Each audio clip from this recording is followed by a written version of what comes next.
안녕하세요. 김대현 교수입니다. AI 딥러닝 기초 과목의 딥러닝 모델 설계 및 구현에 관한 강의를 시작하겠습니다. 자, 우리는 지금까지 딥러닝에 대한 이 개념과 그리고 인공신경망에 대해서 공부를 했는데요. 자, 오늘은 진짜로 딥러닝 모델을 설계를 해서 파이썬 코드로 프로그램하는 것을 배우도록 하겠습니다. 오늘 학습의 내용은 딥러닝 모델 구현에 대한 절차, 인공신경망 모델 구조에 대한 정의, 데이터 분할, 모델 학습, 모델 평가, 그리고 훈련 과정 중에 모니터링 하는 것을 배우고 파이썬 코드로 실습하기를 하겠습니다.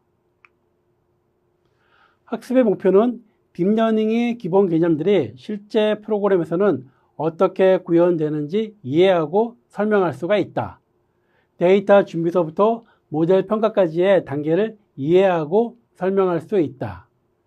인공신경망 모델의 구조를 정의하는 방법으로 댄스 레이어와 활성화 함수, 액티베이션 펑션이라고 하죠. 이것을 실습하고 사용 방법을 설명할 수 있다. 모델 학습에서 미니 배치 경사하각법과 에포크 개념을 설명하고 훈련 과정 모니터링하는 방법을 실습하고 방법을 설명할 수 있는 것이 이번 강의의 목표입니다. 첫 번째, 딥러닝 모델 구현 절차에서는 딥러닝 학습 과정을 살펴보고요. 딥러닝 모델 구현 절차와 데이터 준비를 해보겠습니다. 자, 먼저 딥러닝 학습 과정입니다. 자, 딥러닝이라는 것은 우리 학습은 또 훈련이라는 말을 또 쓰죠. 훈련은 또 영어로 이제 트레이닝이라고 합니다.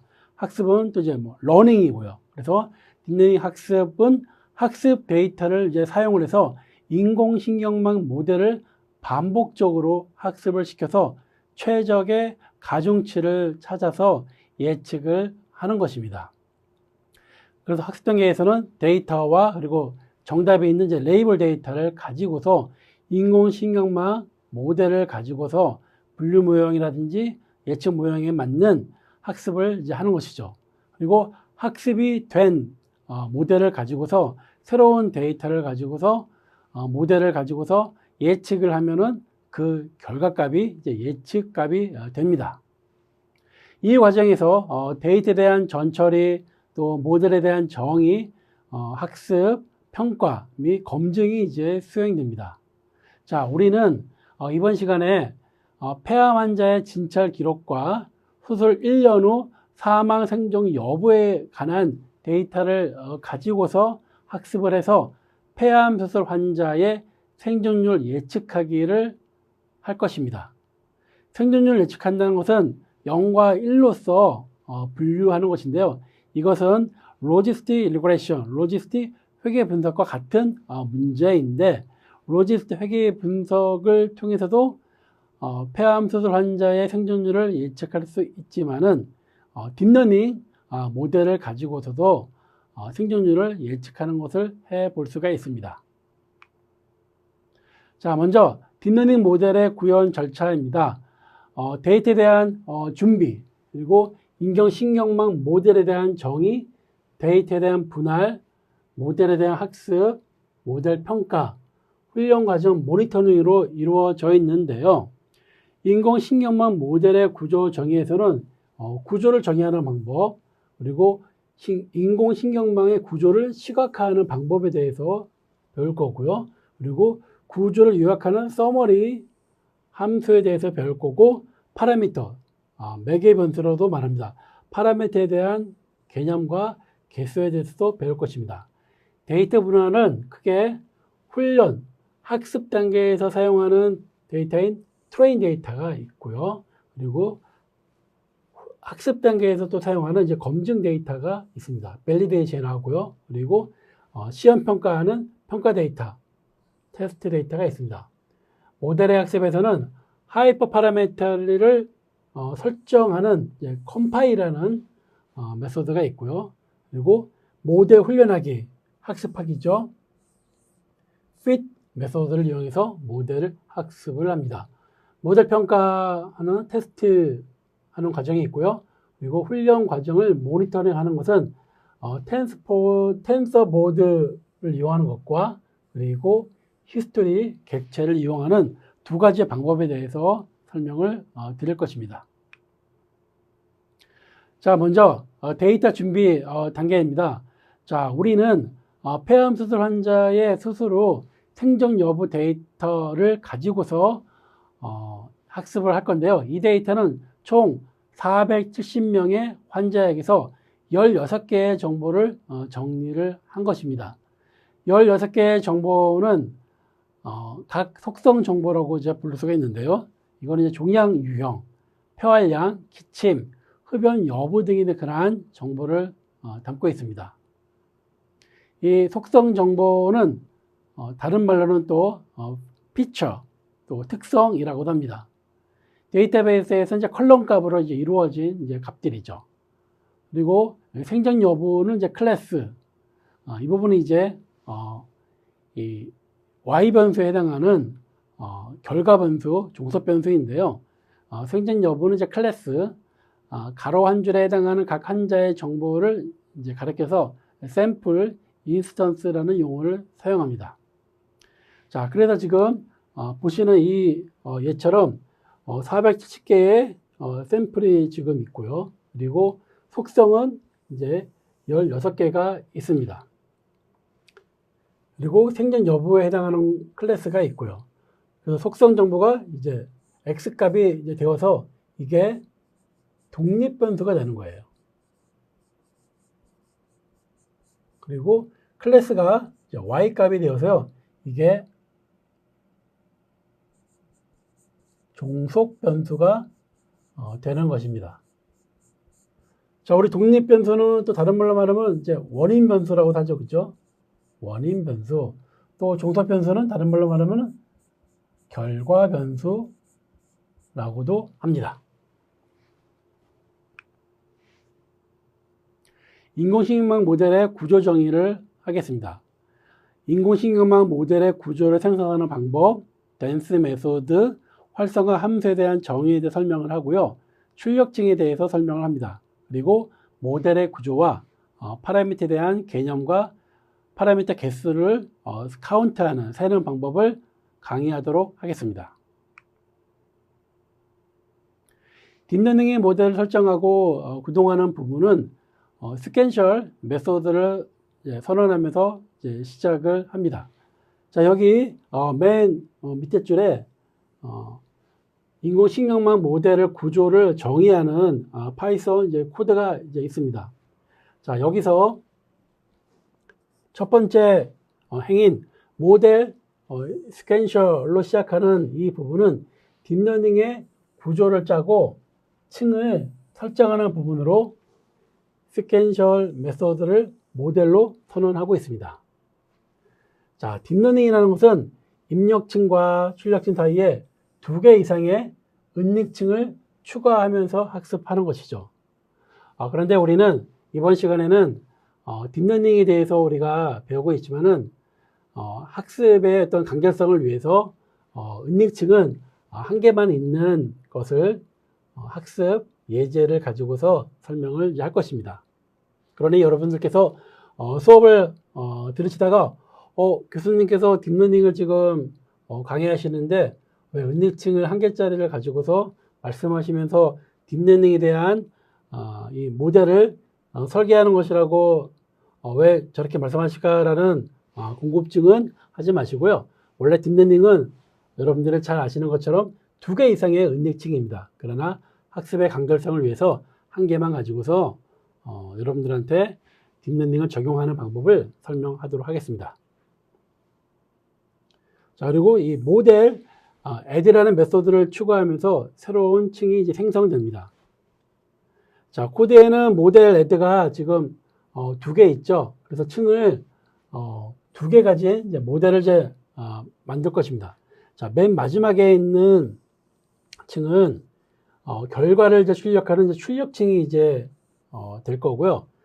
나머지는 이제 은닉층의 역할을 합니다.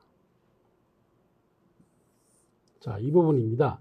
자, 케라스는 입력층을 따로 만드는 것이 아니라 첫 번째 은닉층의 인풋 dim을 적어줌으로써 첫 번째 댄스가 은닉층과 그리고 입력층의 역할을 이제 수행하는 역할을 이제 동시에 하게 됩니다. 이 부분입니다.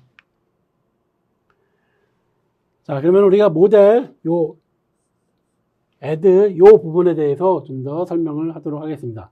자, 모델 add dance 30 input dim 16 액티베이션 렐루라고 되어 있는데요. 자, 각각의 이제 이 모델 add는 dance라는 메소드를 통해서 그 구조가 결정되고 있습니다. 자, 모델 add 메소드를 통해서 새로운 층을 이제 만들고 나면은 dance 메소드의 첫 번째 인자에 몇 개의 노드를 이 층에 만들 것인지 숫자를 이제 적어줍니다. 자, 노드라는 것은요, 가중합에 이제 해당하는 것인데, 이전 층에서 전달된 변수 xi와 그리고 가중치 wi, bias b가 하나로 모이게 되는 것입니다. 즉, 자, 우리가 이러한 노드가 있는데, 이것을 이제 x1, x2, 여기가 xi라고 하고요. 그리고 두 번째 레이어에 이렇게 가중치가 연결이 이제 된다고 칩시다. 자, 그러면은 이 노드로 이제 그 모이는 것은 여기에 가중치 W1, W2, 그래서 WI가 있으면은, 자, 여기에 모이는 모이는 이 노드는 우리가 이렇게 표현하죠.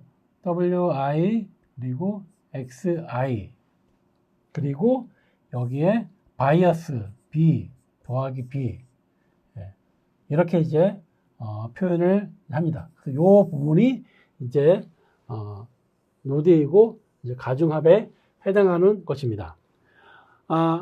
하나의 그 층에 여러 개의 노드를 적절히 이제 만들어줘야 되는데, 자, 여기서는 이제 30이라고 이제 되어 있어요.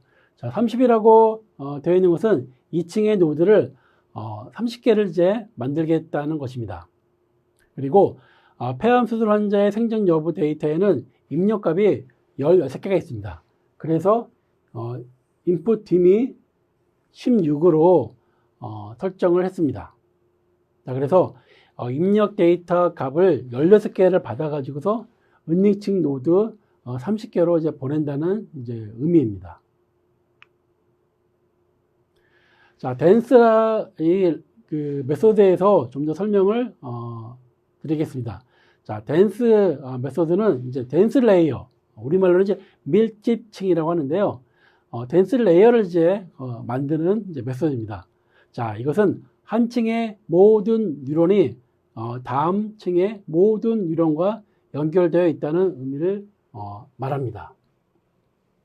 자, 여기 레이어가 여기 노드가 있고, 또 여기 이렇게 노드가 레이어가 있는데, 여기에 밀집층을 이제 구성한다는 것은 모든 이 노드가 그 다음 노드에 다 이렇게 연결이 되는 것을 말합니다. 이렇게 모든 노드에 다 연결이 이렇게 하는 것을 말합니다. 다 연결을 했죠. 그래서 이거를 이제 완전 연결층, fully connected layer라고도 하는 것입니다. 첫 번째 인자는 뉴런의 이제 개수. 그래서 요 30은 요 뉴런의 개수가 이제 30개라는 이제 뜻입니다.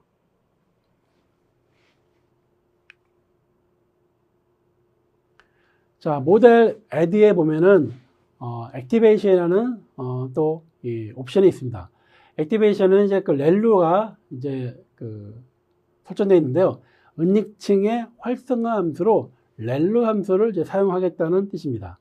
자, 렐루 함수는 입력이 이제 x일 때 입력 x가 이제 음수일 때 0을 출력을 하고요. 그리고 양수일 때는 똑같이 x를 출력해주는 함수입니다. 렐르 함수가 나오게 된 그 배경은 기울기 소멸 문제를 해결하기 위해서 렐루 활성화 함수를 이제 사용하게 된 것이죠.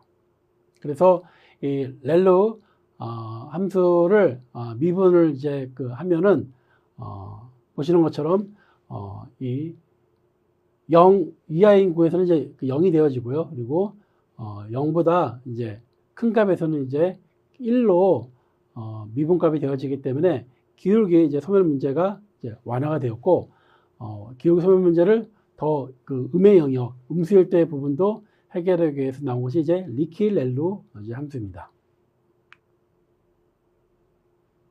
자, 이제 마지막 층에 있는 댄스 부분을 보겠습니다. 자, 모델헤드 댄스 1 액티베이션 시그모이드라고 되어 있는데요. 자, 마지막 층이기 때문에 이 층이 바로 출력층 아웃풋 레이어가 됩니다.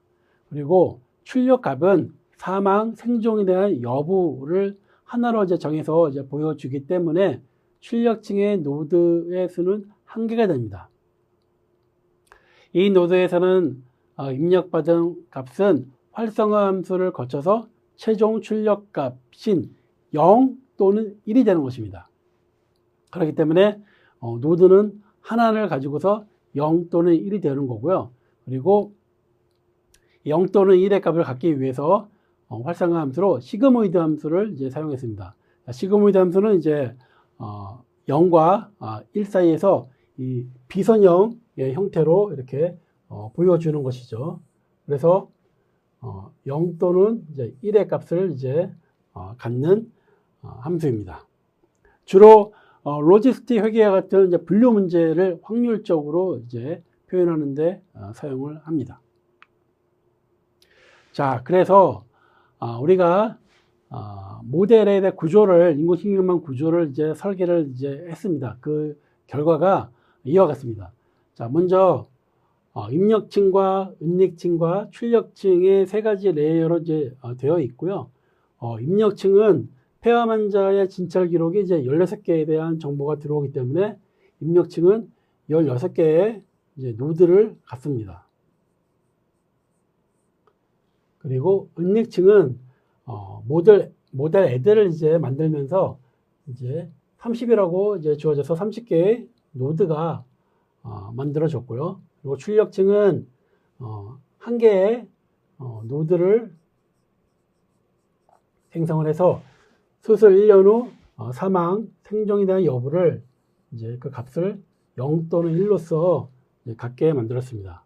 그리고 입력층과 은닉층과의 관계는 모두 그 노드를 다 연결해서 연결했기 때문에 이건 이제 댄스 레이어를 이제 구성을 했고, 그래서 모든 입력층이 모든 은닉층의 노드와 fully connected가 이제 되어 있습니다. 또 마찬가지로 아웃풋 출력층으로 연결되어지는 이 노드와 노드 사이의 이 관계도 fully connected가 되어 있는 댄스 레이어의 층으로 구성을 하였습니다. 자, 그래서 16 곱하기 30 곱하기 1의 그러한 구조를 갖는 인공신경망 모델이 이제 되었습니다. 모델 서머리에 대해서 배우겠습니다. 모델에 대한 구조와 파라미터를 이제 알 수가 있는데요. 자, 모델의 파라미터. 자, 영어로 이제 이렇게 파라미터로 쓰고요. 그리고 우리말로는 또 매개 변수라고도 합니다. 자, 학습 과정에서 모델이 최적화하는 값들을 의미합니다. 주로 신경망에서는 가중치, 웨이트와 바이어스를 이제 의미를 합니다. 언어 모델에서 파라미터가 거대 언어 모델 같은 경우에 뭐 1000억 개다, 뭐 1조 개다 라는 그런 이제 말을 하죠. 그때 말하는 그 1000억 개 단위 또 1조 개 그 단위를 의미하는 게 매개 변수이고, 그리고 매개 변수는 이런 신경망에서의 가중치, 웨이트와 바이어스를 말하는 것입니다. 모델 서머리에는 이제 모델의 각 층별 파라미터에 대한 수와 전체 파라미터의 수를 이제 확인할 수가 있는데요. 모델.점 이제 서머리라고 입력을 하고 이제 실행을 이제 하면은 보시는 것처럼 두 개의 레이어가 나옵니다. 그래서 첫 번째는 은닉층의 첫 번째를 말합니다. 그래서 첫 번째 은닉층을 이름을 이제 댄스라고 준 거고요. 임의로 이름을 준 거고, 그 타입은 댄스층이다. 그리고 아웃풋은 30개의 노드로 되어 있고, 그리고 파라미터는 510개로 되어 있다. 그런 것입니다. 그리고 두 번째 댄스 언더바일은 이게 이제 출력층 아웃풋 레이어인데요. 자, 출력층은 노드가 1개이고 파라미터가 31개이다. 그리고 토탈 파라미터는 이 두 개를 합해서 나온 숫자인 541개가 되고요. 그리고 이 모델에서 트레이너블 훈련할 수 있는 파라미터의 수는 역시 541개가 됩니다. 그리고 훈련할 수 없는 파라미터 숫자는 이제 하나도 없는 거고요. 자, 모델을 이제 훈련하면서 오차를 최소화하면서 이 파라미터의 값들을 최적화시키는 것이죠. 자, 우리가 한번 손으로 한번 파라미터 개수를 한번 이제 계산해 보겠습니다. 자, 우리가 지금 설계한 것은 이제 16개의 인풋 노드가 있고요. 그리고 30개의 노드가 있는 은닉층이 있고, 그리고 출력층 1개로 되어 있는 인공신경망입니다. 자, 먼저 이 입력층과 은닉층 사이에 있는 파라미터의 개수를 한번 세워보겠습니다. 먼저 웨이트의 개수를 한번 세워보겠습니다. 웨이트는 이제 가중치죠. 자, 16개와 노드가 있고, 그리고 은닉층은 이제 30개니까요. 16 곱하기 30을 하면은 480이 됩니다. 자, 그래서 지금 이 선이 480개가 지금 입력층과 은닉층 사이에 선이 있는 거예요. 그리고 각각의 은닉층 그 노드에 바이어스가 돼 있는 거죠. 그죠? 바이어스 30 이렇게 있는 거예요. 바이어스까지는 복잡해서 이제 그리지 않았는데요. 그래서 30개의 바이어스에 해당하는 파라미터가 있습니다. 그래서 480 더하기 30을 해서 510개가 되었고요. 다음은 은닉층과 출력층 사이에 있는 파라미터의 개수를 한번 세워보겠습니다. 자, 은닉층은 30개고요. 그리고 출력층은 1개입니다. 그래서 이 사이에 있는 가중치의 개수는 30 곱하기 1이 되어서 30이 되었고요. 그리고 여기에 1개의 바이어스가 존재하기 때문에 합하면 31개. 그래서 510 더하기 31에서 전체 파라미터의 개수는 541개가 되는 것입니다. 자, 이 파라미터의 개수를 이제 계산하는 방법은요, 굉장히 중요합니다. 여러분들은 정확하게 인공신경망, 이 딥 뉴럴 네트워크의 그런 구조를 얼마나 잘 이해하고 있는지를 이제 알 수가 이제 있는 거고요. 그리고 이 파라미터 개수를 이제 계산하는 것들은 때로는 빅데이터 분석 기사 시험에도 잘 나오는 이제 문제입니다. 그러니까 여러분들 꼭 이 계산하는 방법은 꼭 알아두시길 바랍니다. 데이터 분할에 대해서 설명하겠습니다. 자, 데이터 분할입니다. 자, 데이터는 이제 학습 과정과 이제 평가 과정의 데이터를 가지고 설명할 수 있는데요. 자, 먼저 학습, 즉 훈련, 트레인 데이터와 평가, 테스트의 데이터로 이제 분할을 할 수가 있습니다. 트레인 데이터와 밸리데이션 데이터는 학습 과정에서 이제 사용을 이제 하는 것인데요. 트레인 데이터로 이제 학습을 해서 모델의 파라미터 값을 정의하고, 그리고 모델이 제대로 학습되었는지를 학습 그 중간에 밸리데이션 데이터로 검증을 하는 것입니다. 그리고 테스트 데이터는 학습 과정에는 사용되지 않고요. 모델의 평가 과정에서만 사용을 합니다. 밸리데이션 데이터는 훈련할 때는 가중치를 훈련할 때는 사용되는 것은 아니고요. 트레인 데이터로 이 모델의 파라미터가 이제 그 수정이 이제 그 되어진 것에 대해서 밸리데이션 데이터를 가지고서 검증을 하는 것입니다. 자, 여러분들이 이 검증과 평가가 굉장히 좀 그 헷갈릴 수가 있어요. 그러나 우리가 용어를 정확하게 이제 그 이해하고 말을 해야지 커뮤니케이션을 할 때 이제 그 오류가 없습니다. 자, 그래서 자, 밸리데이션 데이터는 학습 과정 중에서 사용되는 것이다. 그리고 테스트 데이터는 평가 과정 중에서 사용되는 것이다. 또 이 평가, 테스트, 이게 또 하나는 또 한글, 또 하나는 또 영어니까 또 굉장히 또 이제 헷갈리는데 이 용어를 한글과 영어와 각각 구분해서 여러분들이 잘 이해를 하셔야 됩니다. 학습 과정에서는 트레인 데이터, 훈련 데이터, 그리고 밸리데이션, 검증 데이터라고 하고요. 그리고 평가 과정에서는 테스트, 평가, 그리고 간혹 시험이라는 이제 용어도 이제 씁니다. 네, 이 개념을 잘 이해하고 외우시기 바랍니다. 그래서 통상적으로 이제 학습 과정과 평가 과정에서 나눠봤을 때 80%와 20%에 관한 비율로서 이 데이터를 이제 분할해서 이제 그 사용을 합니다. 지금 저 화면 밑에 보면은 학습 데이터와 그리고 평가 데이터로 이제 구분하는 파이썬 이제 그 코드가 있습니다.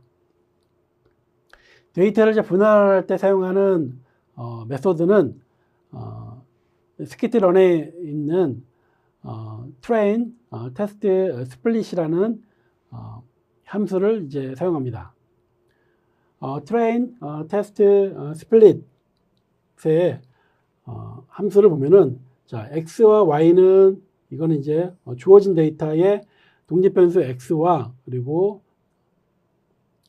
종속변수 이제 y를 이제 의미하고 이 x와 y를 가지고서 이제 분할을 하는 거예요. x와 y는 이제 분할의 그 대상이 되어지는 데이터죠, 그죠?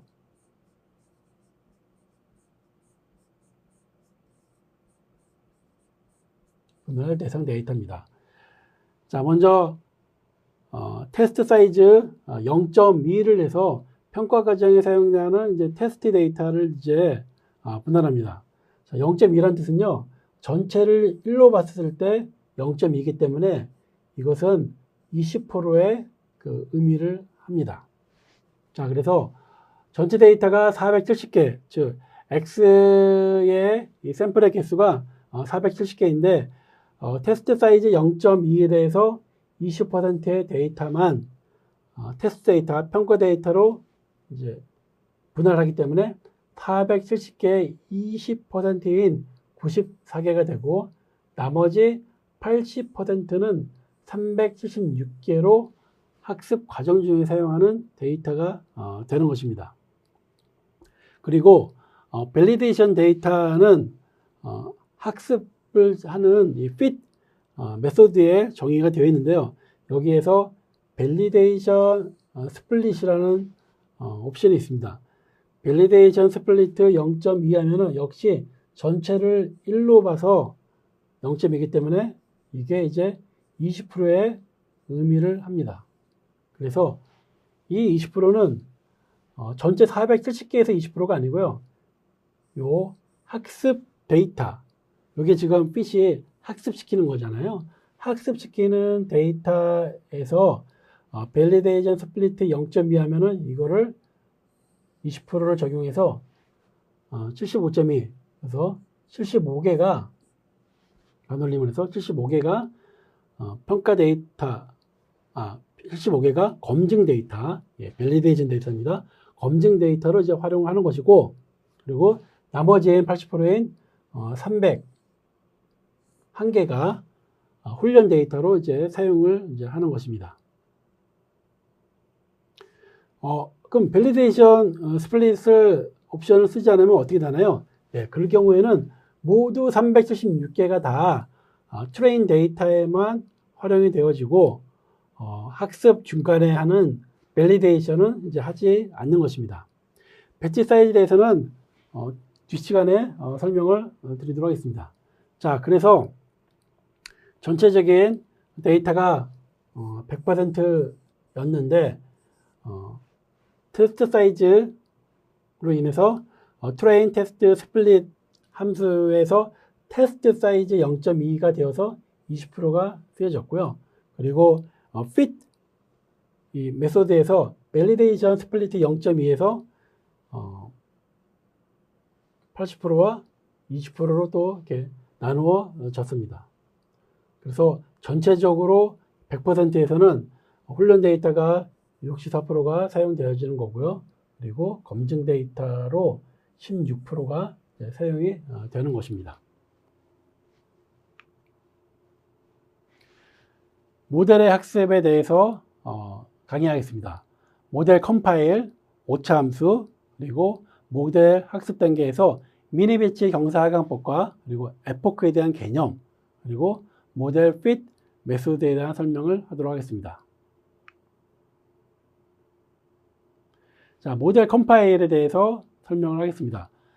자, 모델이 효과적으로 구현될 수 있게끔 여러 가지 환경을 설정을 해주는 것이 컴파일이라고 합니다.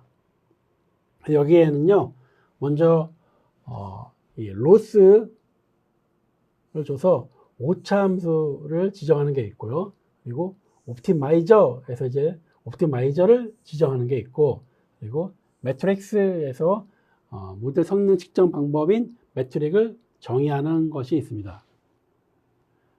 자, 로스는 여기서는 이제 바이너리 크로스 엔트로피를 이제 사용했는데요. 폐암 수술 환자의 생존율 예측은 생존과 사망 둘 중에 하나를 예측하므로 오차 함수를 교차 엔트로피 오차 함수를 적용을 하기 위해서 바이너리 크로스 엔트로피를 선택했습니다. 옵티마이저는 모델의 가중치를 업데이트하는 방법인데요. 가장 많이 사용하는 효율이 좋은 아담을 설정을 했고요.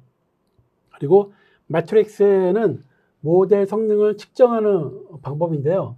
자, 성능 측정은 여러 가지 방법이 있는데 그 중에서 이 학습과 검증 단계에서 모델 성능을 측정하는 방법으로 애큐러시를 설정했습니다. 애큐러시는 학습 셋에 대한 모델의 성능 평가 측정 기준을 정확도에 기반해서 그 결과를 출력하라는 이제 의미입니다. 애큐러시 외에 학습 셋에 대한 손실값을 나타내는 손실값 로스가 있고요. 그리고 검증 셋을 적용할 경우에는 검증 셋에 대한 정확도를 나타내는 벨 애큐러시, 그래서 밸리데이션 애큐러시고요. 그리고 검증 셋에 대한 손실값을 나타내는 벨 로스, 밸리데이션 로스 등을 사용할 수가 있습니다.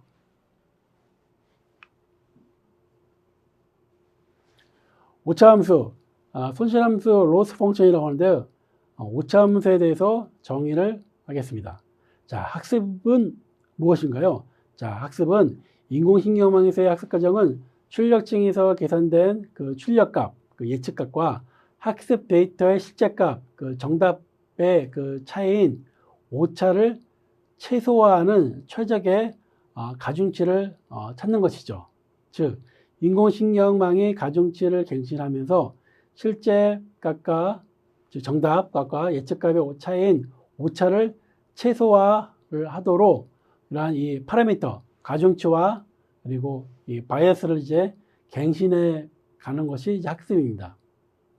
이 오차값이 이제 클수록 많이 이제 틀렸다는 의미인 거고요. 그리고 이 오차값이 0에 가까우면 가까울수록 완벽하게 추정할 수 있다는 이제 의미입니다. 그러면 이제 오차를 이제 계산할 줄 알아야겠죠. 자, 오차를 이제 계산하는 예측값과 실제값의 차이 오차를 계산하는 방법이 바로 손실함수, 로스 펑션이라고 하고, 또 때로는 비용함수, 영어로는 이제 코스트 펑션이라고 합니다. 그래서 오차함수, 손실함수, 코스트함수 다 같은 뜻이고요. 또 다른 용어도 있습니다. 인공신경망의 학습 과정은 오차를 최소화하는 것이 목적이기 때문에 손실함수를 목적함수라고 합니다. 즉, 이 목적을 달성하도록 학습을 해야 된다. 뭐 그런 뜻입니다. 오차함수에 대한 종류에 대해 설명을 드리겠습니다. 먼저 크게 회귀 모델과 그리고 분류 모델에서 사용하는 오차함수가 이제 다른데요.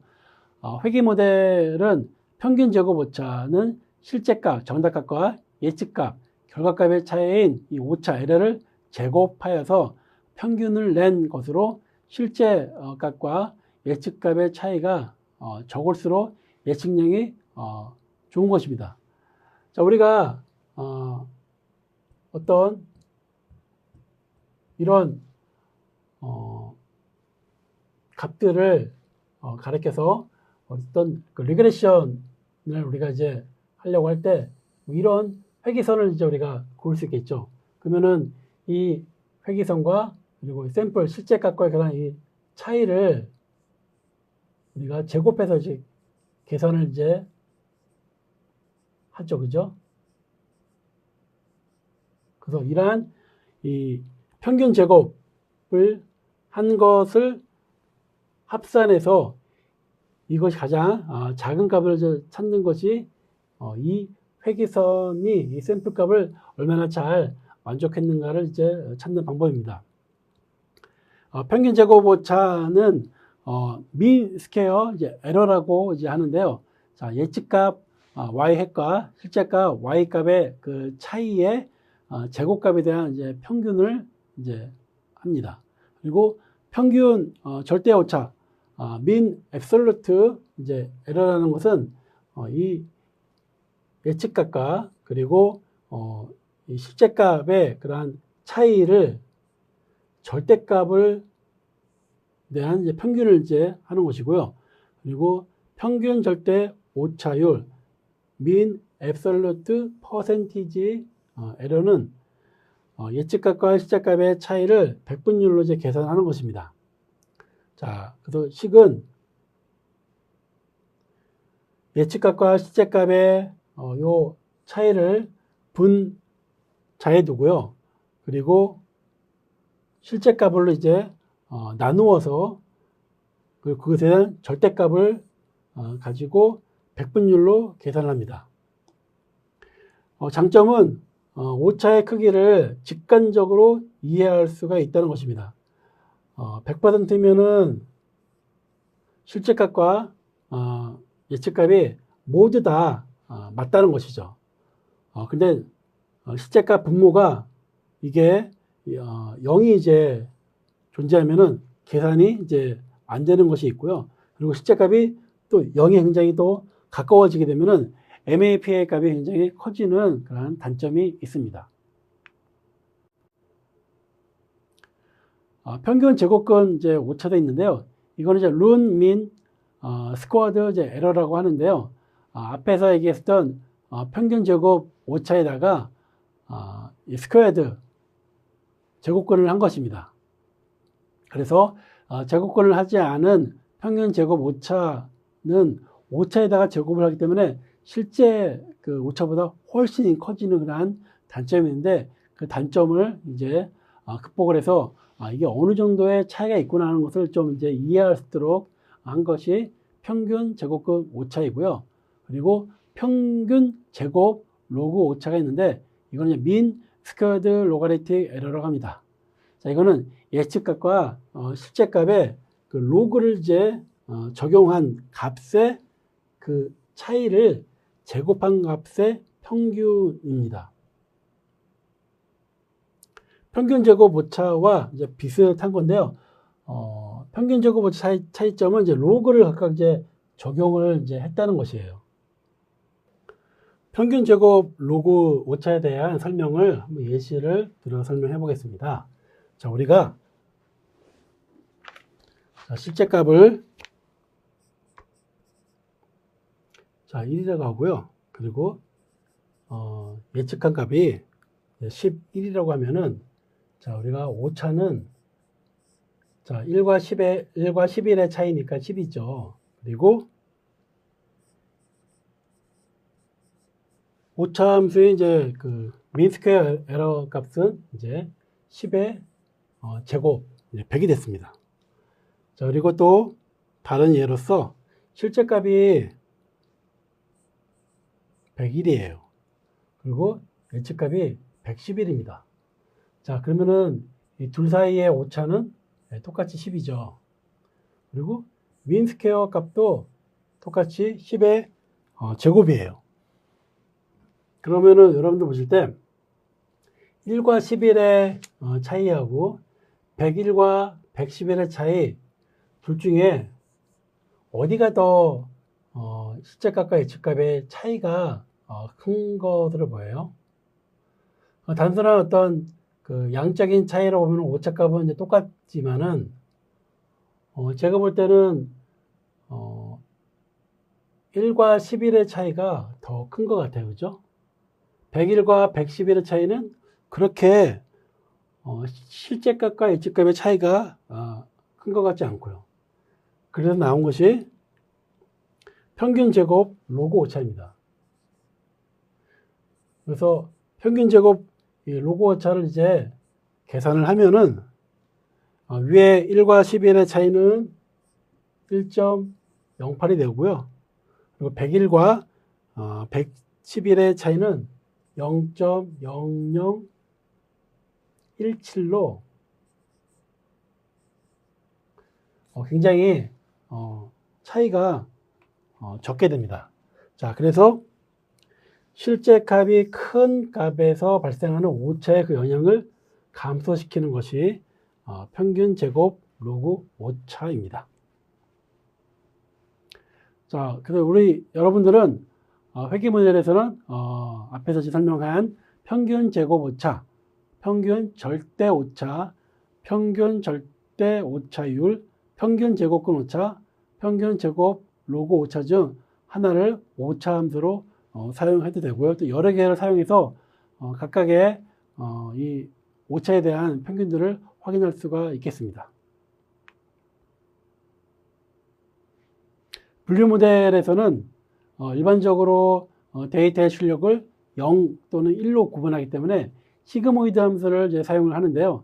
시그모이드 함수에 포함된 그 자연 상수 2 때문에 평균 제곱 오차를 적용하면은 매끄럽지 못한 좀 울퉁불퉁한 그래프가 출력이 되어집니다. 우리가 이 시그모이드 함수는 이제 이번에 이렇게 해가지고서 시그모이드 함수를 이제 표현을 하죠. 그래서 교차 엔트로피의 이제 오차 손실 함수를 이제 사용을 하는데요. 경사강화법 과정에서 지역 최소점에서 멈출 수 있어서 이것을 방지하고자 자연 상수에 반대되는 자연 로그를 모델의 예측값에 적용을 이제 했습니다. 그래서 로그를 쓴 거고요. 오차 함수는 이제 크게 두 가지가 있습니다. 이제 이항 교차 엔트로피, 바이너리 크로스 엔트로피 에러라고 하고요. 이항 분류, 즉 둘 중에 하나를 예측할 때입니다. 계산식은 다음과 같습니다. 범주형 교차 엔트로피는 카테고리컬 크로스 엔트로피 에러라고 하는데요. 다중 분류, 여러 개 중 하나를 예측할 때 쓰는 오차 함수입니다. 모델 학습에 대해서 설명을 하겠습니다. 데이터를 이제 불러갖고 학습을 시킬 때 사용하는 그 메소드가 이제 모델 fit이라는 이제 그 함수인데요. 여기서 먼저 미니배치 경사강법은 전체 데이터셋을 미니배치로 나누고 미니 배치 한 개마다 기울기를 이제 구합니다. 각각의 기울기를 이제 구하고 이 나온 기울기를 평균을 이용해서 모델을 이제 업데이트해서 사용하는 이제 그 방법입니다. 코드에서 사용 방법은 이제 fit 메소드에서 배치 사이즈를 옵션으로 주고 여기에 숫자를 주게 되면은 이 숫자만큼이 배치 사이즈의 이제 단위가 되는 것입니다. 자, 우리가 앞에서 470개의 데이터를 가지고 테스트 데이터 20% 그리고 학습 데이터 나머지 80%를 이제 분할했죠. 그래서 376개가 학습 데이터로 활용을 하는데요.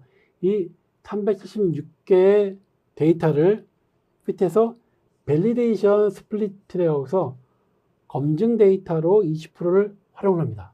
그래서 75개가 검증 데이터로 활용이 되고 그리고 301개죠. 80%인 301개가 실제 학습할 때 훈련 데이터로 활용하는데요. 이때 301개의 샘플 데이터를 16개씩 단위로 미니 배치로 학습을 하면서 기울기를 구한 후 그것의 평균 기울기를 이용해서 모델을 업데이트를 하는 것입니다.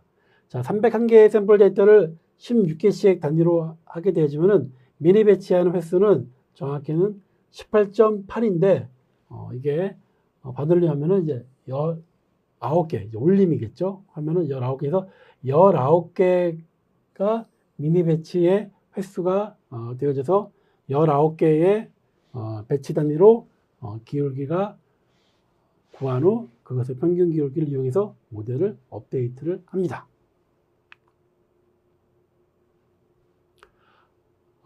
새로운 개념인 또 에포크에 대해서 설명을 드리겠습니다. 학습 프로세스가 모든 샘플에 대해 한 번 실행되는 것을 원 에포크라고 합니다. 코드에서 에포크 5가 5가 있는데요. 이것은 각 그 샘플이 처음부터 끝까지 5번을 재사용될 때까지 실행을 반복하라는 뜻입니다. 자, 그래서 이렇게 우리가 미니 배치를 해서 기울기를 구했는데 에포크 5가 돼서 이거를 5번을 하는 거예요. 자, 이렇게 해서 가장 최적의 이 기울기를 구하는 것입니다. 실제로 이제 지금 앞에 설명드렸던 이 코드를 가지고서 모델 핏을 이제 실행을 한 이제 그 결과입니다. 자, 실행 결과를 이렇게 보여져 있는데요. 자, 실행 결과를 보니까 자, 먼저 에포크를 이제 5로 줬고요. 그리고 배치 사이즈를 16을 이제 줬어요. 그리고 밸리데이션 스플릿에서 검증 데이터를 활용했네요. 그죠? 예. 자, 이렇게 해서 우리가 한번 결과를 보면은 먼저 301개의 훈련 데이터가 이제 사용을 했습니다. 그리고 미니 배치 16으로 나누어서 학습을 하니까 19번을 미니 배치가 돌아갔어요. 그리고 에포크 이제 5가 되어서 학 샘플을 전체를 5번을 재실행을 반복했습니다. 그래서 5번을 이제 재실행을 했고요. 그리고 버버즈 1 해서 학습의 진행 상황을 이제 보여줄지를 지정하는 옵션인데요. 1값이기 때문에 학습의 진행 상황을 이제 보면서 학습을 하는 것을 볼 수가 있습니다. 그래서 에포크 1서부터 5, 그래서 5번씩 하는 것들에 대해서 학습한 그 결과를 이제 보여주고 있는데요. 학습 셋의 정확도는 이제 accuracy, 학습 셋에 대한 손실값을 나타내는 것은 이제 loss, 그리고 검증 셋을 적용할 경우에는 검증 셋의 정확도는 이제 bell accuracy, 그리고 검증 셋에 대한 손실값은 이제 bell loss를 같이 이제 보여주고 있습니다. 자, 우리 에포크를 로스를 진행하는 수로 보니까, 자, 로스가 볼까요? 그렇죠. 로스는 눈으로 보니까 0.37에서 35, 또 높아졌다가 36 내렸다가 3531 이렇게 진행을 했고요. 에큐러시는 거의 뭐 차이가 없네요. 그죠? 8767 거의 똑같고요. 그리고 학습 과정 중에 검진 데이터를 이용해서 보니까 로스는 0.5269에서부터 0.5349 이렇게 이제 변했고요. 그리고 밸리데이션 에큐러시는 8016으로 이제 똑같습니다. 모델을 이제 만들었으니 이 모델이 제대로 잘 돌아가는지를 평가를 해봐야겠죠. 자, 모델 평가입니다. 자, 테스트, 평가, 시험, 데이터라고 할 수 있는데요. 학습된 모델을 평가할 때 그 메소드는 이벨레이트 부분을 이제 가지고서 이 모델을 평가를 합니다. 자, 모델 이벨레이트 이 메소드의 첫 번째 인자는 독립변수 x 테스트가 지금 입력되어 있고요. 그리고 두 번째 인자는 결과 변수로 정답 y 테스트가 입력이 되어 있습니다. 이 x 테스트와 y 테스트는 뭐냐면은 우리가 이 트레인 테스트 스플릿을 이용을 해서 데이터를 이제 분할을 할 때 훈련 데이터와 그리고 평가 데이터로 나누었죠. 그때 이 평가 데이터 X에 해당하는 거 그리고 이 Y에 해당하는 그 데이터를 바로 이 이밸루에이트 평가를 할 때 이제 사용을 합니다. 그래서 X 테스트로 예측한 그 값이 이제 있을 거고, 그리고 이 X 테스트 예측한 값과 실제 정답값을 이제 비교를 이제 하는 것입니다. 그래서 비교한 그 결과 그 로스 값과 그리고 에큐러시가 이제 보여집니다. 여기는 이제 로스 값과 에큐러시는 여기 다시 똑같이 이제 나오는데요. 자, 손실값은 0.671이고요. 그리고 에큐러시는 0.80입니다. 자, 이거는 이제 그 예측값과 실제값이 똑같을 때가 이제 그 값이 1이고요. 0.80의 것은 80.85%라는 뜻입니다. 자, 여러분들이 이제 수치를 이제 보고서 해석을 하실 때 저게 0.8085%인지 아니면 80.85%인지 그것을 여러분들이 잘 구별해서 보실 줄 알아야 됩니다. 자, 훈련 과정 중에서 모니터링 하는 방법이 있습니다. 자, 콜베 메소드를 정의하고 텐서보드의 실행 명령어, 그리고 텐서보드의 실행 예시, 그리고 히스토리 객체, 히스토리 실행 예시를 강의하겠습니다. 텐서플로우로 딥러닝 모델을 만들어서 학습해 보면은 학습이 진행되는 과정에서 각 파라미터의 어떤 값들이 어떻게 변화하는지 모니터링 하기가 어렵습니다. 자, 그래서 텐서보드를 이용해서 학습에 사용되는 각종 파라미터 값이 어떻게 변화하는지 손쉽게 시각화해서 볼 수가 있습니다. 자, 보시는 지금 이 코드는 텐서보드를 이제 사용하는 예시입니다. 자, 텐서보드를 이제 사용하기 위해서 먼저 콜백 메소드를 만들고 이 부분입니다.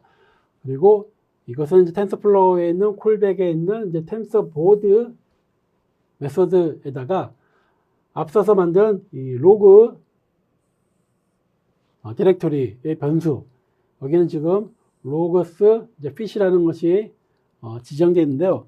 훈련 과정에서의 로그를 저장할 디렉토리의 위치입니다. 훈련 과정에서의 로그를 저장할 디렉토리의 위치가 로그스 이제 핏인데 그 로그스 핏을 텐서보드 로그 언더바 디렉토리라는 변수에다가 아규멘트에다가 넣어줍니다. 그리고 모델 핏하는 이 메소드에다가 맨 마지막 파라미터로 콜백 여기다가 지금 여기 정의한 텐서보드 언더바 콜백을 이렇게 입력을 하면은 됩니다. 텐서보드의 각 파라미터의 설명을 좀 더 드리겠습니다. 첫 번째 텐서보드의 그 로그 디렉토리 이 아규멘트에는 로그가 저장될 디렉토리의 위치를 지정한다고 말씀을 드렸고요. 두 번째 히스토그램 프리퀀시는 히스토그램 프리퀀시 1로 설정하면은 모든 에포크 실행할 때마다 진행 막대와 함께 손실 등의 지표가 계산되어서 보여집니다. 지표 계산은 이제 값에 대한 분포도 확인을 하기 위한 용도이고요. 그리고 기본값은 이제 히스토그램 프리퀀시가 0입니다. 그래서 히스토그램 계산이 이제 비활성화가 되어 있고요. 그리고 2를 주게 되면은 진행 막대는 이제 빼고 지표 계산을 이제 출력해서 보여줍니다. 모델 필 메소드의 마지막 파라미터에 콜백에 텐서보드 콜백이라는 것을 이제 지정한 것을 이제 넣은 후 이제 핏을 실행을 한 다음에 이 콜앱에서 명령어에서 %load ext 텐서보드 그리고 %텐서보드 그리고 로그 디렉토리와 로그 디렉토리 이렇게 실행을 하면은 텐서보드가 실행되는 것을 볼 수가 있습니다. 텐서보드의 로그 디렉토리는 이제 이 옵션명이고요. 그리고 가로하고서 대괄호하고서 로그 언더바 이 dir 디렉토리라는 것은 앞에서 선언한 이제 변수를 이제 의미하는 것입니다. 자, 이렇게 하면은 이렇게 텐서보드가 이제 출력이 이제 되어집니다. 그래서 여기서는 지금 애큐러시에 대한 그 값들을 이제 보여주고 있고요. 텐서보드의 그 두 번째 탭인 이제 그 스칼라스를 이제 선택했을 때 보여지는 AC 화면입니다. 그리고 화면을 또 이렇게 내리면은 확대해 있는데요. 이제 로스 값, 손실 값을 이제 보여주고 있습니다. 자, 이것은 실습할 때 한번 또 설명을 자세히 드리도록 하겠습니다. 자, 히스토리 객체라는 것이 있는데요. 텐서보드 말고도 훈련 과정 중에서 모니터링할 수 있는 방법이 있습니다. 자, fit 메소드는 히스토리 클래스 객체를 이제 반환해서 히스토리 객체에는 훈련 과정에서 계산한 지표, 즉 손실, 로스와 정확도, 애큐러시 값이 저장되어 있습니다. 정확도, 애큐러시가 저장된 것은 컴파일 메소드에서 매트릭스 매개 변수에 애큐러시를 설정했기 때문입니다. 히스토리의 이 키값을 보니까요. 로스, 애큐러시, 그리고 벨 로스, 벨 애큐러시가 있는데요. 이것은 학습셋의 정확도, 애큐러시, 학습셋에 대한 손실값을 나타내는 로스, 검증셋을 적용할 경우에 검증셋에 대한 정확도를 나타내는 벨 애큐러시, 검증셋에 대한 손실값을 나타내는 벨 로스 값이 저장되어 있습니다. 자, 이것을 이제 그 전내의 값들을 이제 우리가 파이썬에서 시각화를 하면은 학습 수행 시의 훈련 단계와 검증 단계에서의 그 손실값을 출력해서 비교를 해서 학습 과정에서의 과대, 과소 적합 문제를 조사할 수가 있습니다. 위에 있는 주황 색깔은 밸리데이션 로스 값이고요. 그리고 밑에 있는 것은 파란 색깔은 트레이닝 로스 값인데 트레이닝 로스 값보다 밸리데이션 로스 값이 더 높죠. 즉, 이 모델은 지금 좀 과대 문제가 좀 있는 것 같습니다. 그리고 정확도에 대한 값을 또 이렇게 또 출력을 해 볼 수가 있습니다. 앞에와 똑같이 이제 트레이닝의 애큐러시가 더 높고 밸리데이션의 애큐러시가 더 낮아서 학습 과정 중에 이 데이터에 좀 많이 좀 과적합이 된 것으로 보입니다. 네, 실습하기를 하겠습니다. 앞에서 배웠었던 딥러닝 모델을 설계하는 것을 실제 파이썬 코드를 가지고서 실습을 할 거고요. 폐암 환자의 생존에 대한 예측을 할 것입니다. 자, 여러분들이 꼭 이 폐암 환자 생존 예측에 관한 이 파이썬 프로그램을 여러분들이 눈으로만 보지 마시고요. 꼭 콜앱에서 실제로 프로그램을 하나씩 하나씩 해 보시기 바랍니다. 엔터만 치지 마시고 제가 나누어 드린 이 프로그램을 한쪽에 두고 여러분들이 이거를 적어도 카피를 한 줄씩 한 줄씩 이제 카피를 하시면서 이게 어떤 의미가 있는지 한번 생각하시면서 하셨으면 좋겠고요. 그리고 가능하면은 카피보다는 손으로 직접 한번 입력을 해보세요. 아까 우리가 데이터 분할을 했었던 뭐 트레인 테스트 스플릿이라는 그런 이 함수가 있었잖아요. 그걸 직접 한번 쳐보는 거예요. 그렇게 해서 그리고 요즘에는 또 오타를 방지하기 위해서 또 이렇게 또 이 콜앱에서 또 이 키워드 또 명령을 또 이렇게 가이드 또 이렇게 주기 때문에 그렇지 어렵지 않게 쫓아갈 수 있습니다. 꼭 여러분들이 프로그램은 머리로 이제 배우는 것이 아니라 손 끝에서 이제 배워야 합니다. 꼭 실습을 하시기 바랍니다. 강의 시간에 배운 딥러닝 모델 설계에서 폐암 환자 생존 예측에 관련된 딥러닝 파이썬 코드를 가지고 설명을 드리겠습니다. 자, 먼저 환경 준비하기 위해서 텐서플로우 라이브러리에 있는 케라스 API에 필요한 함수들을 이제 불러옵니다. 자, 케라스 모델에 있는 이제 스캔셜, 또 케라스 레이어에 있는 댄스를 함수를 이제 임포트를 했고요. 그리고 데이터를 다루는 데 필요한 라이브러리를 이제 불러와서 실행을 하겠습니다. 자, 넌파이를 이제 우리가 지금 같이 호출을 하고 있습니다. 데이터를 준비는 GitHub에 준비된 그 데이터를 이제 가져오는데요. GitHub에 있는 데이터를 가지고 와서 그 데이터에서 이 폐암 환자의 진찰 기록과 수술 1년 후에 그 사망 생존 여부의 데이터를 이제 가져옵니다. 지금 CSV 파일에서 데이터를 이제 읽어와서 데이터셋에 저장을 했고, 데이터셋에 첫 번째에서부터 16번째까지의 그 컬럼 데이터를 가지고 와서 X 변수에다가 넣습니다. 이것은 환자의 진찰 기록이고요. 그리고 17번째 의 정보인 수술 1년 후 사망 생존 여부를 결과 변수인 정석 변수인 Y로 지정을 했습니다. 데이터는 이제 이렇게 470개가 이제 저장되어 있고요. 속성 정보 16개 정보는 지금 이제 X값에 저장을 했고, 그리고 그래서 X를 이제 쉐입을 보면은 이제 470개 행과 16개의 속성이 있습니다.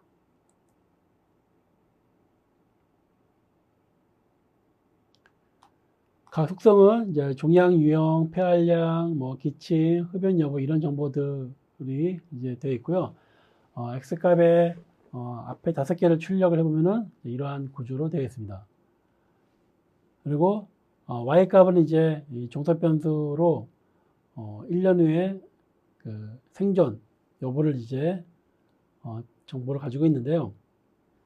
역시 470개가 있고 초기에 5개를 출력을 하면은 00001입니다.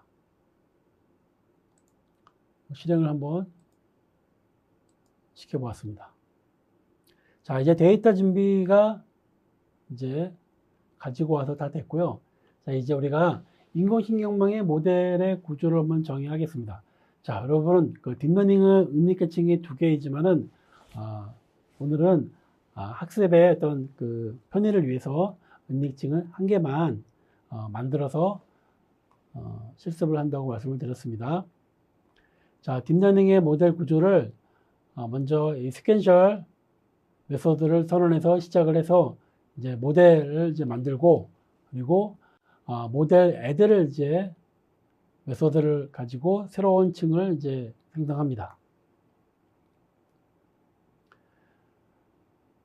맨 마지막 add 한 층은 이제 아웃풋 레이어가 돼서 노드가 1이고요. 그리고 액티베이션은 시그모이드 함수를 썼습니다. 그리고 첫 번째 요 add는 첫 번째 은닉층인데요. 첫 번째 은닉층에는 이제 input dim을 줘서 이제 input 레이어도 함께 선언했습니다. input 레이어는 이제 16개의 노드고요. 그리고 이 은닉층은 30개의 노드를 갖습니다. 액티베이션 펑션은 이제 렐루이고요. 자, 이렇게 해서 모델이 만들어졌어요. 자, 모델이 만들어졌으면 모델이 제대로 만들어졌는지 한번 확인해 봐야겠죠. 자, 학습 과정에서 모델이 최적화하는 것은 가중치, 웨이트와 바이어스입니다. 그리고 이 가중치와 바이어스를 가리켜서 이제 파라미터라고 말씀을 드렸는데요. 자, 모델의 각 층별 파라미터 수와 전체 파라미터 수를 확인하기 위해서 모델의 서머리를 실행을 합니다. 그러면은 자, 첫 번째 은닉층 이름은 댄스로 이제 지정했고요.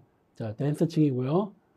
그리고 댄스층인 것은 우리가 모델 add에 댄스를 만들었죠. 그리고 아웃풋 쉐이프는 이제 30개입니다. 그리고 파라미터의 개수는 510개.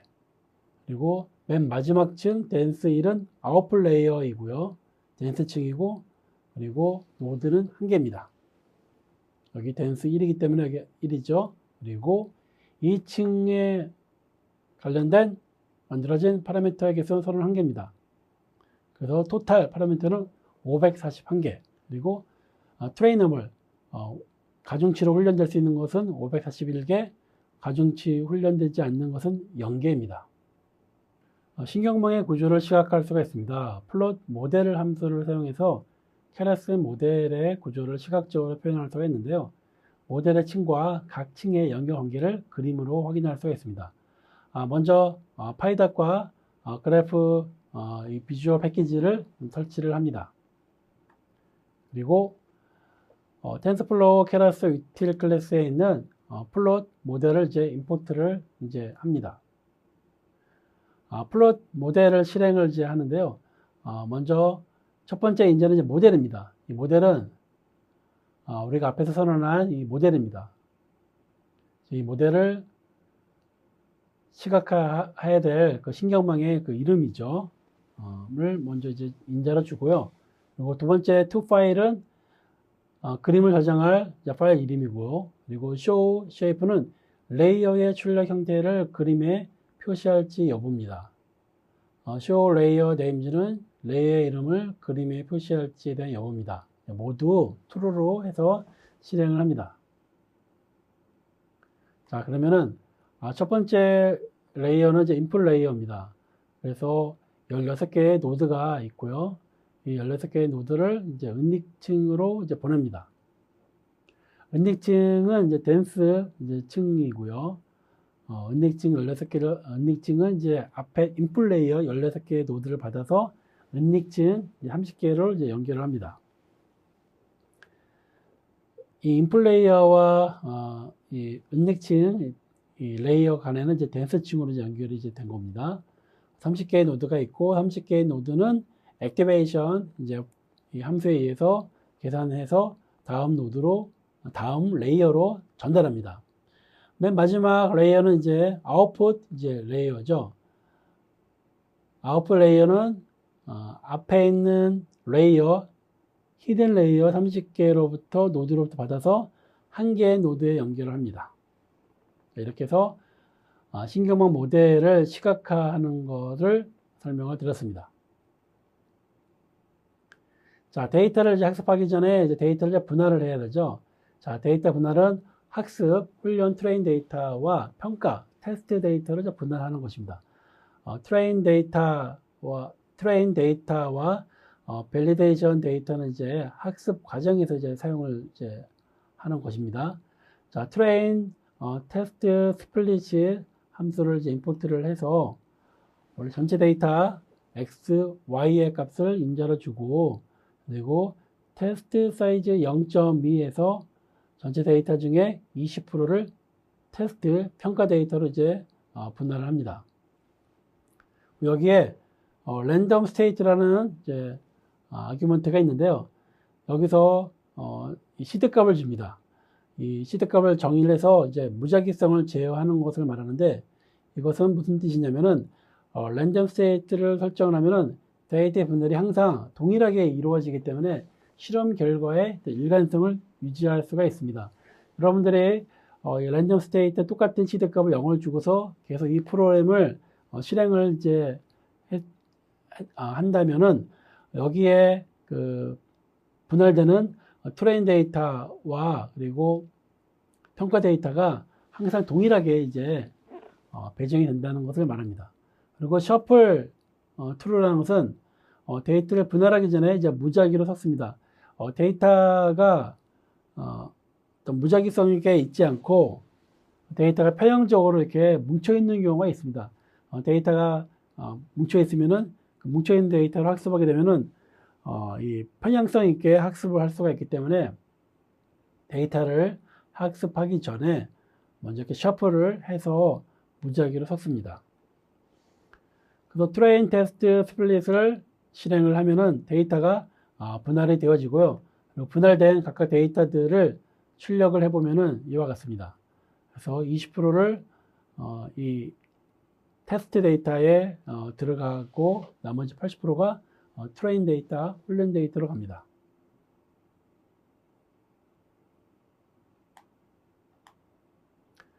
자, 모델을 학습을 해보겠습니다. 먼저 컴파일을 해서 확률 설정을 해줍니다.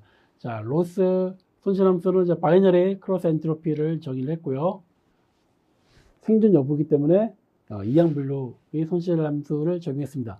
그리고 옵티마이저로 아담, 그리고 매트릭스는 애큐러시를 정의를 하고 모델 핏에서 훈련을 시킵니다. 자, X 트레인, Y 트레인 값을 주고 배치 사이즈 16에서 16개 배치로 나눠주고 그리고 밸리데이션을 줘서 검증 데이터로 20%를 확인을 합니다. 그리고 에포크 5를 줘서 5번을 실행을 하고 버버지 1을 줘서 학습 과정을 보면서 이 로스 값과 에큐리시 값들을 출력해 줍니다. 그래서 5번을 에포크를 하고요. 그리고 배치 사이즈 16단위로 해서 19개의 배치가 이제 실행이 되어져서 로스 값과 에큐리시 값들이 각각 출력된 것을 확인할 수가 있습니다. 자, 로스 값이 이렇게 좀 변화했고요. 그리고 에큐리시 값은 87.67%의 정확도가 똑같습니다.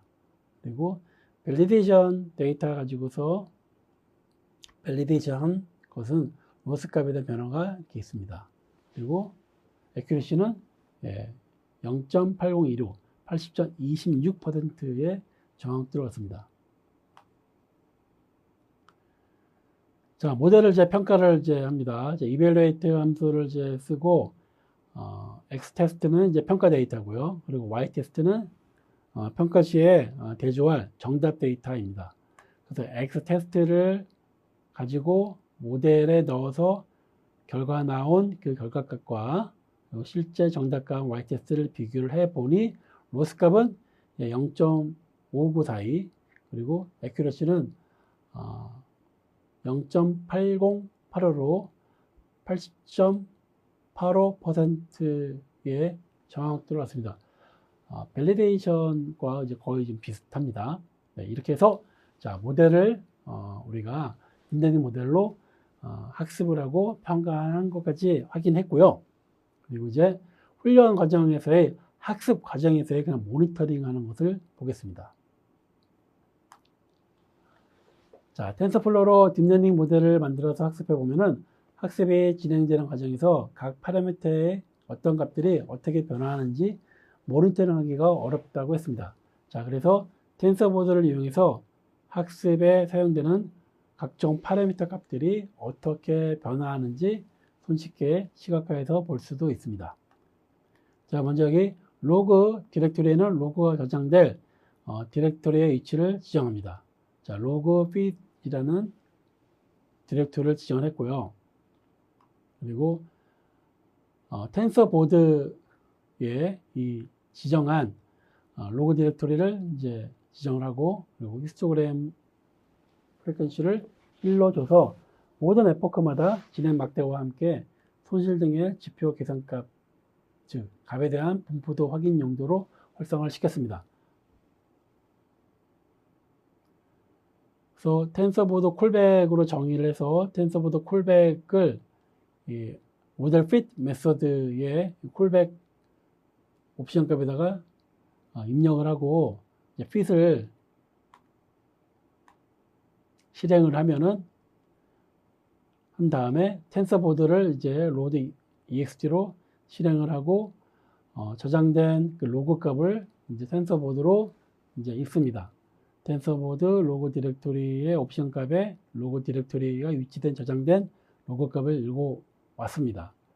자, 텐서보드에서 이 스칼라 부분을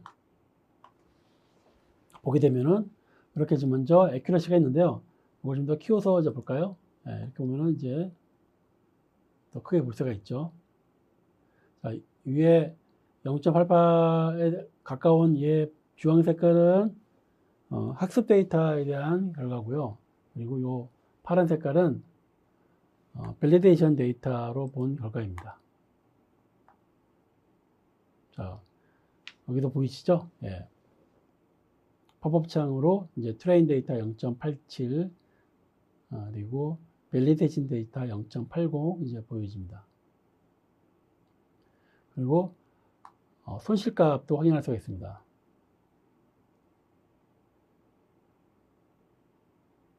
자, 이렇게 에포크가 이렇게 진행될 때마다 어떻게 값이 이제 변했는지 같이 이렇게 시각화해서 이제 볼 수가 있습니다.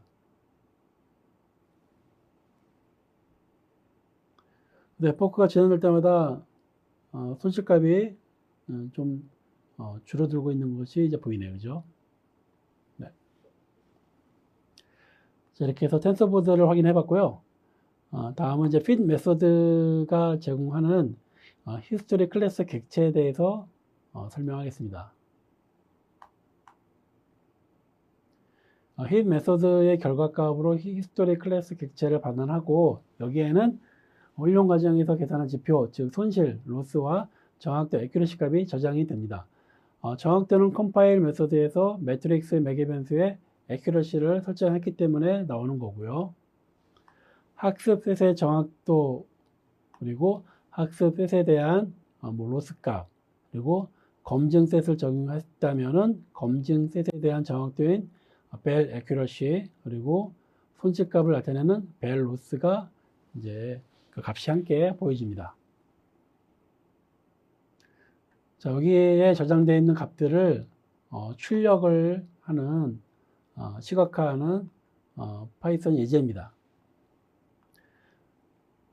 또 히스토리에서 에큐러시를 읽어오고 또 벨 에큐러시를 이제 읽어오고 또 로스 값을 읽어오고 벨 로스 값을 이제 읽어와서 이거를 이제 시각화해서 이제 뿌려주게 되어지면은 이렇게 보여집니다. 아까 텐서보드에서 봤던 거와 이제 같은 겁니다. 네. 그래서 이거를 우리가 직접 한번 파이썬 코드로 시각화를 해 보았습니다. 자, 위에는 이제 트레인과 밸리데이션 로스 값을 서로 이제 비교를 한 거고요. 그리고 아래는 이제 에큐러시 값을 이제 비교를 한 것입니다. 자, 폐암 환자 생존 예측을 하기 위해서 우리는 이제 인공 신경망을 이제 모델을 이제 정의를 해서 학습을 해서 그리고 훈련 과정에 모니터링까지 학습을 이제 했습니다. 자, 여러분들 꼭 이 프로그램을 눈으로만 보지 마시고요. 꼭 손끝으로 타이핑을 하시면서 이 메소드의 쓰임새를 생각하시면서 실행의 결과를 확인을 하시면서 꼭 익히시길 바라겠습니다. 그래야만 여러분들의 것이 됩니다. 네, 이상 실습을 마치도록 하겠습니다. 자, 오늘 배운 내용에 대해서 한번 평가해 보겠습니다. 인공신경망 모델에서 첫 번째 인증층에 입력 데이터의 크기를 정의하는 매개 변수는 무엇인가요? 네, 3번 input dim입니다. input dim 매개 변수는 첫 번째 인력층에 입력 데이터의 크기를 정의하는 데 사용됩니다. 데이터 분할을 위해 사용하는 함수는 무엇인가요? train, test, split. 이 함수는 데이터를 학습 데이터와 평가, 테스트 데이터로 나누는 데 사용됩니다. 인공신경망 모델의 은닉층에서 활성화 함수로 주로 시그모이드 함수를 사용한다. OX. 뭐가 맞을까요? 정답은 X입니다. 은닉층에서는 주로 렐르 함수를 사용합니다. 시그모이드는 기울기 소멸 문제 때문에 잘 사용하지 않는 함수입니다. 모델 학습 중 한 번의 학습 과정에서 전체 데이터셋이 학습되는 것을 무엇이라고 하나요? 정답은 에포크. 전체 데이터셋이 한 번 학습되는 것을 의미합니다. 자, 마지막 퀴즈입니다. 훈련 과정을 모니터링하기 위해 사용하는 도구는 무엇인가요? 1번 판다스, 2번 넘파이, 3번 텐서보드, 4번 사이클런. 정답은 네, 텐서보드입니다. 딥러닝 모델의 훈련 과정을 모니터링하는 데 사용됩니다. 자, 오늘 강의한 것을 정리를 하도록 하겠습니다. 자, 우리는 오늘 딥러닝 모델에 대한 이 설계와 그리고 구현 방법에 대해서 이제 배웠는데요. 딥러닝 학습 과정과 모델의 구현 절차를 한번 살펴보겠습니다. 자, 학습 단계에서는 데이터, 정답 데이터를 가지고서 인공신경망 모델을 학습을 했죠. 그리고 학습이 된 분류 또는 그 예측 모델에 대해서 예측 단계에서 새로운 데이터를 가지고서 이 분류와 예측해서 결과값을 이제 얻은 것이 이제 예측 값입니다. 자, 이거를 이제 딥러닝 모델의 구현 절차와 이제 비교를 해보면은 학습 단계에서의 데이터를 준비를 이제 하고 그리고 데이터를 이제 분할했습니다. 데이터를 분할한 걸 이제 학습 데이터와 이제 평가 데이터로 크게 이제 나누었고요. 그리고 이 학습 데이터를 가지고서 인공신경망 모델에 대한 구조가 정의된 것을 가지고서 모델을 이제 학습을 하고 그리고 학습된 그 모델이 평가 데이터를 가지고서 모델을 이제 평가를 했습니다. 그리고 이 훈련 과정의 모니터링은 모델을 학습할 때 학습 그 중간에 이 학습이 잘 되고 있는지를 확인하기 위해서 밸리데이션 데이터를 가지고서 검증을 했습니다. 인공신경망 모델의 구조 정의는 세퀀셜 메소드와 댄스 메소드를 사용해서 인공신경망의 모델의 구조를 정의를 했고요. 그리고 첫 번째 은닉층에는 input 딥 매개 변수를 사용해서 입력 데이터의 크기를 정의했습니다. 데이터의 분할은 학습, 트레인 데이터, 검증, 밸리데이션 데이터, 평가, 테스트 데이터로 분할을 이제 했고요. 주로 80%는 학습에 사용하고 그리고 20%는 평가 데이터로 주로 사용을 합니다. 모델의 학습은 출력층에서 계산된 예측값, 출력값과 학습 데이터의 실제값인 정답값의 차이인 오차를 최소화하도록 최적의 가중치를 찾는 것입니다. 그리고 이 오차를 잘 계산해야겠죠. 오차는 손실함수 또는 이제 비용함수, 코스트 함수를 통해서 이제 계산을 하고요. 회계 모델에서는 평균적인 오차 계열의 오차 함수를 주로 사용하고 분류 모델에서는 교차 엔트로피 계열의 오차 손실 함수를 사용합니다. 모델의 학습 중 에포크는 한 번의 학습 과정에서 전체 데이터셋이 학습되는 것을 말합니다. 모델의 평가는 평가 데이터를 사용해서 학습된 모델의 성능을 평가하는 거고요. 모델의 손실값과 예측 정확도를 측정을 합니다. 훈련 과정의 모니터링은 텐서보드를 사용하여서 훈련 과정을 모니터링할 수도 있고요. 그리고 fit 메소드가 반환한 히스토리 클래스 객체 안에 있는 훈련 과정에서 계산한 지표, 즉 손실, 로스와 정확도, 액큐러값이 저장되어 있는데 이 값을 시각화해서 표현해서 우리가 이 훈련 과정을 모니터링을 할 수가 있습니다. 이상 딥러닝 모델의 이제 이 설계와 그리고 구현에 관한 강의를 마치도록 하겠습니다. 감사합니다.